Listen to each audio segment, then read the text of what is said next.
নমস্কার প্রিয় দর্শক বন্ধুরা, আজকের এই ভিডিওতে আমরা জানব কালী পূজা কবে হবে, কিভাবে করবেন, কোন নিয়ম মেনে এবং কারা করতে পারবেন।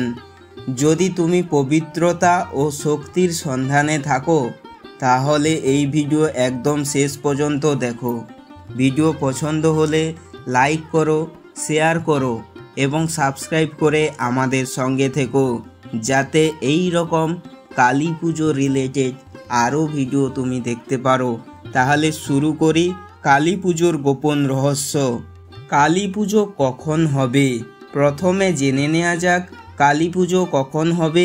শাস্ত্রমতে কালী পুজো করা হয় কার্তিক মাসের কৃষ্ণপক্ষের অমাবস্যার রাতে, অর্থাৎ নতুন চাঁদের রাত। 2025 সালে কালী পুজো হবে। 2025 সালে কালী পুজো 20 অক্টোবর তার রাতে হবে। এই নিশীথকালে পুজো শুরু করা হয়, তাই কালী পুজো মানে শুধু রাত নয়, নির্ধারিত তিথি ও সময় মানার মধ্যে দিয়েই পুজোর পবিত্র হয়। কালী পুজোর নিয়ম ও বিধিবিধান। এবার আসি কিভাবে করবেন কালী পুজো। ঘর পরিষ্কার ও পরিবেশ প্রস্তুতি। পূজার স্থান সর্বপ্রথম অতি স্বচ্ছ ও শুদ্ধ রাখতে হবে। মাটির মন্দির বা মঞ্চ তৈরি করুন।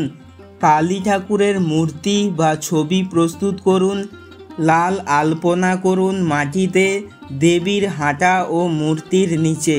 স্নান ও শুভ পোশাক। পুজোর আগে শুদ্ধ জলে স্নান করুন। লাল বা পিঙ্ক রঙের পোশাক পরুন, কারণ কালী মা লাল রং পছন্দ করেন। ধ্যান ও সম্বোধন।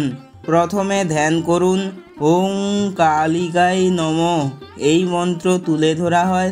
তারপরে দেবী কালীকে আহ্বান করুন। প্রধান আরাধনা।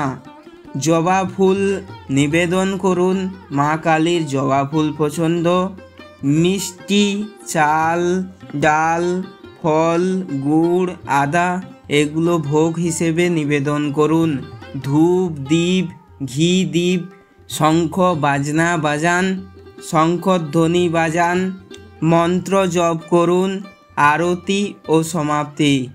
মন্ত্র জপ করুন ওং কালিকায় নমঃ, এই মন্ত্র জপ করতে পারেন, নাহলে অন্য কোনো মন্ত্র। আরতি ও সমাপ্তি। আরতি ও সমাপ্তি। পঞ্চপ্রদীপ, 5 বাতির ঘি প্রদীপ আরতি দিন। শেষের ধাপে প্রসাদ বিতরণ করুন। শান্তি ও প্রার্থনায় কিছু সময় ধ্যান করুন। সময় সূচনায় সতর্কতা।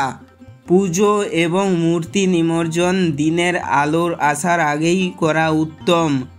পূজার মধ্যবর্তী সময়ে মোবাইলে কথা, অপ্রয়োজনীয় ব্যস্ততা এড়িয়ে চলুন। কারা করতে পারেন কালী পুজো? এখন জেনে নেওয়া যাক কারা কালী পুজো করতে পারেন।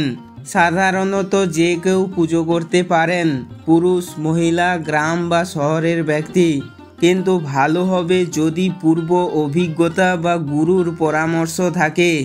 যেসব ক্ষেত্রে তান্ত্রিক পদ্ধতি অনুসরণ হয়, যেখানে অভিজ্ঞ পুরোহিত ও রূপান্তরকারী যারা তন্ত্র জ্ঞান রাখেন তাদের সাহায্য নেওয়া হয়।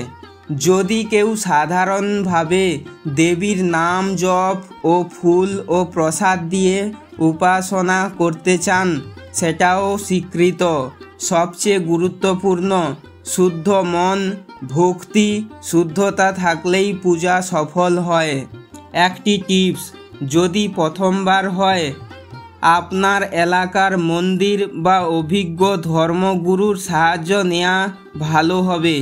কালী পুজোর মাহাত্ম্য ও ফল।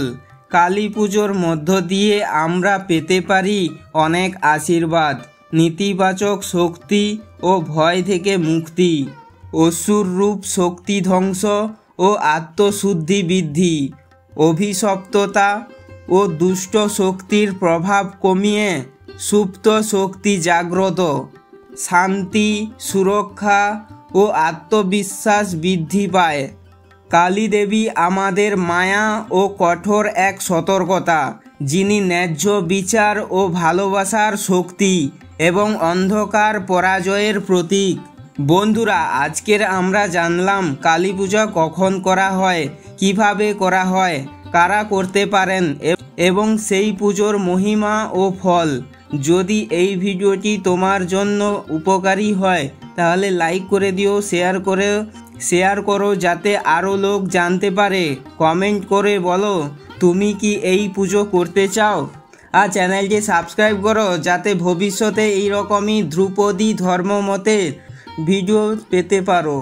জয় মা কালী, জয় মা কালী, জয় মা কালী। সবাই ভালো থাকুন, সুস্থ থাকুন। রাধে রাধে।